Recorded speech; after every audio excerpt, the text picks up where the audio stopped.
Welcome you all in the video recursion. In this video we are going to discuss regarding what is recursion, how the recursive program works, and how to define a recursive function. Because recursion is very important feature and very complex programs or very complex problems can be solved based on recursion, and it has very and large applications in the programming concept. So C has very good quality of support to the recursive function.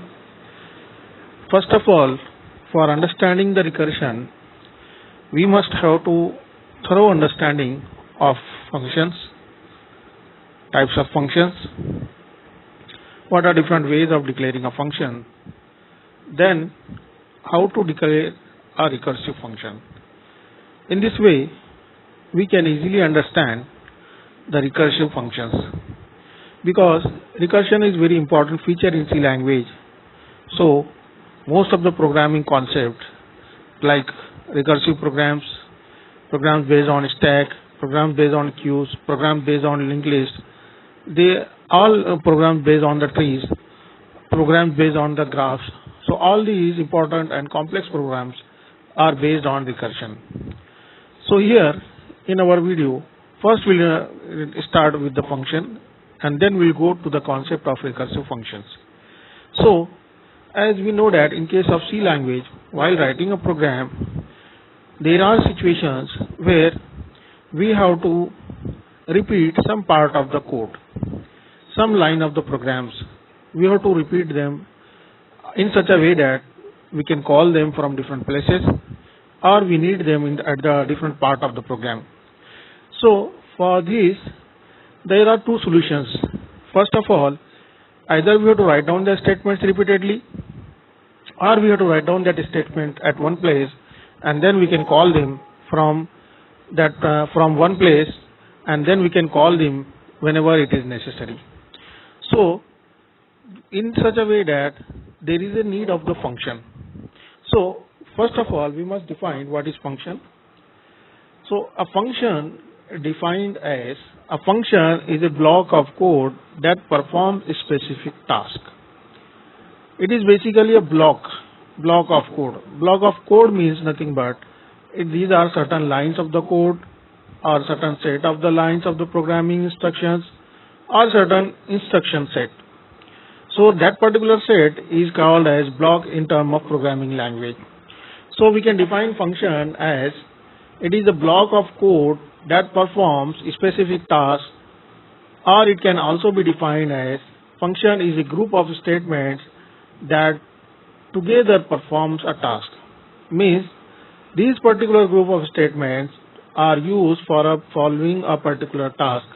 Then that particular group of statements, particular part of the statements or block of code, it is called as function.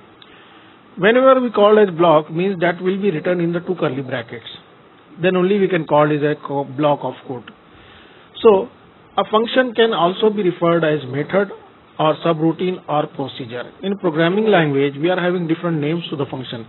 Either it can be referred as a method when we are going to discuss regarding object-oriented programming. There it can be referred as method, or it can be referred as subroutine, or it can be referred as, in some programming languages, it can be referred as procedure. So there are different names to the function.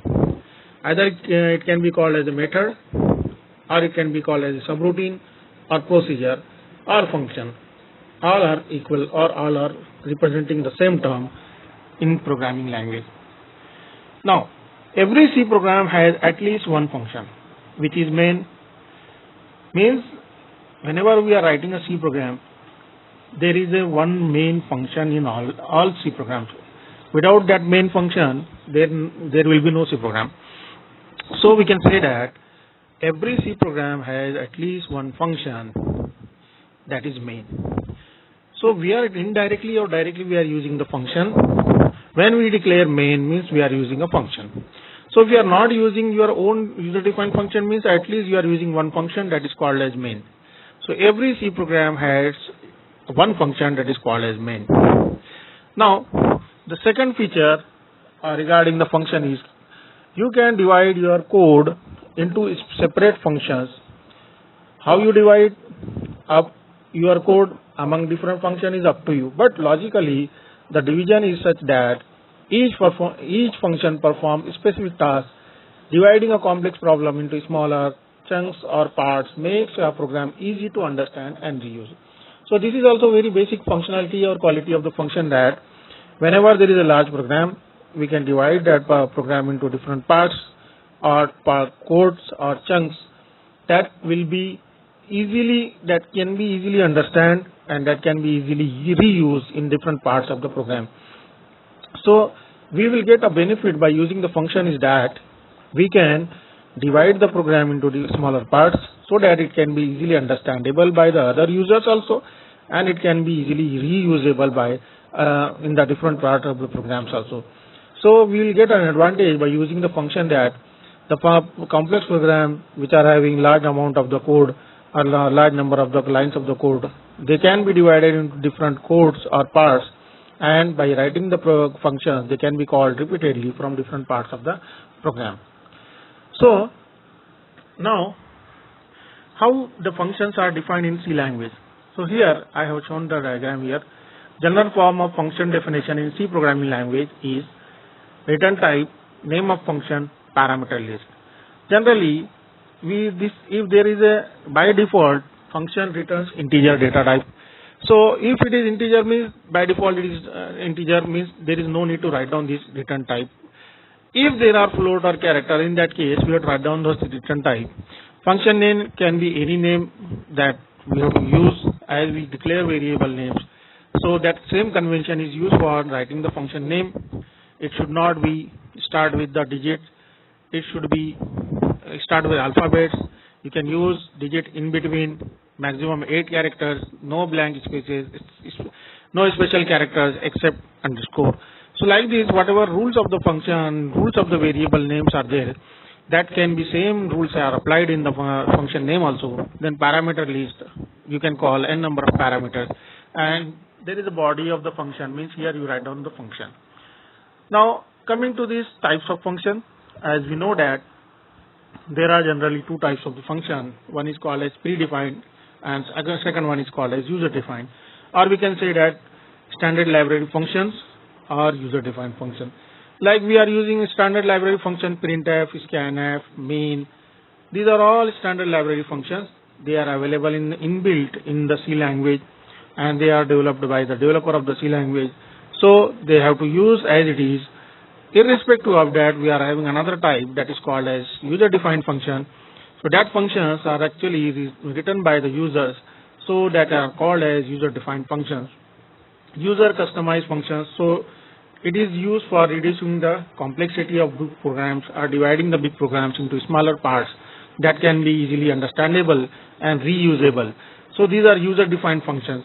Predefined functions such as main, scanf, printf, getch, CLR, SCR, clear screen functions. There are n number of standard or predefined library functions.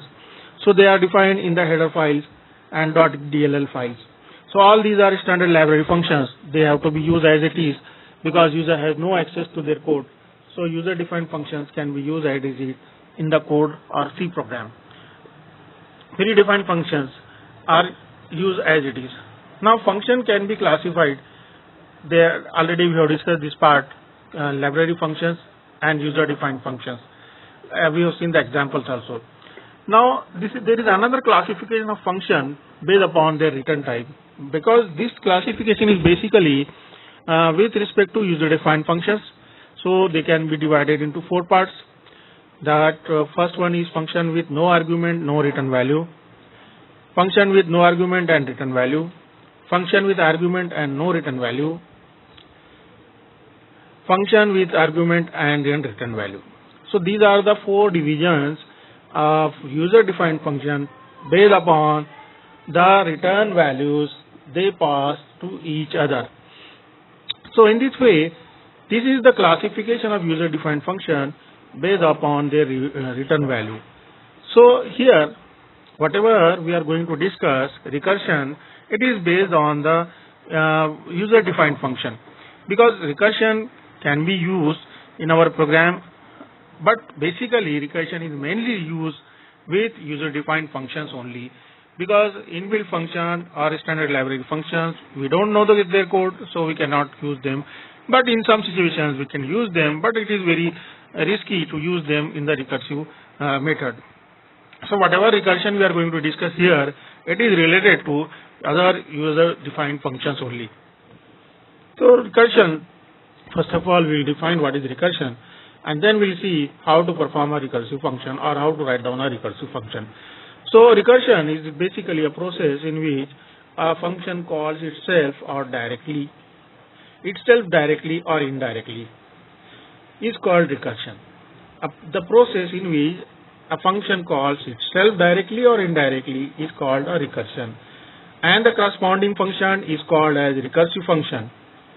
Recursion is a programming technique that allows the programmer to express operations in terms of themselves. So we can say recursion is nothing but when a function calls itself, then it is called as recursion. Or it is a process in which a function calls itself directly or indirectly. Or it can be a technique that allows the programmer to express operations in terms of themselves. So here, the process of repeating itself is basically the concept of recursion. In programming languages, if a program allows you to call a function inside the same function, then also it can be called as a recursive function. For example, here is I have explained one example. Here is the function main, and we are having this recursion name function, and we are calling that recursion main function. Here is a function declaration, and again in that function declaration we are calling this function recursion. So this is actually basically a recursion. How it happens means whenever we execute the program, the execution starts from main, then this recursive function call is there. So control goes to the recursive function declaration part, starts execution of the recursive declaration part. Again there is the same function calling. So again it will go to the recursive call function. Again it will repeat this process. So this process has to be stopped, otherwise it will be repeated infinitely. So in this way the recursive function calls, and this way the statements in the recursive function has to be executed. One thing you have to remember in this thing, in this particular scenario, is that we have to stop recursion. Unless we stop recursion, our program will be repeated infinitely, because whenever we call the recursive function, again it will go to the declaration of the recursive function, again it will execute the same function body, again it will come to the next statement, and that statement is again the same function call. So here it will repeat itself unless we stop it. So the functions or recursive functions are having the capability that unless we stop them, they will repeat themselves infinitely. So we can say that if we cannot handle recursion properly, so there is a danger that it can be repeated infinitely, or due to this our system will hang. So we have to use recursion in such a way that after our task completes, we have to stop recursive functions. If we are not going to stop them, they will repeat themselves infinitely, or they can execute the programs infinitely in such a way that they will hang our system. They will make our system, because our system will be continuously in the loop executing the same recursive functions n number of times. So unless we stop that particular scenario, it will do the same task. So for a recursive function, we have to stop that recursive function, and we require that to stop that recursive function, and we have to put one particular condition. So that particular condition for stopping the recursive function, it is called as base condition. So base condition is basically used for stopping the recursive function and or terminating the recursive function. And that condition, as soon as that condition becomes true, our recursive function stops, or our recursive function or control will come back to the main program from where we have called that function. So in such a way that we have to stop the recursive function. So this is recursion. Thank you.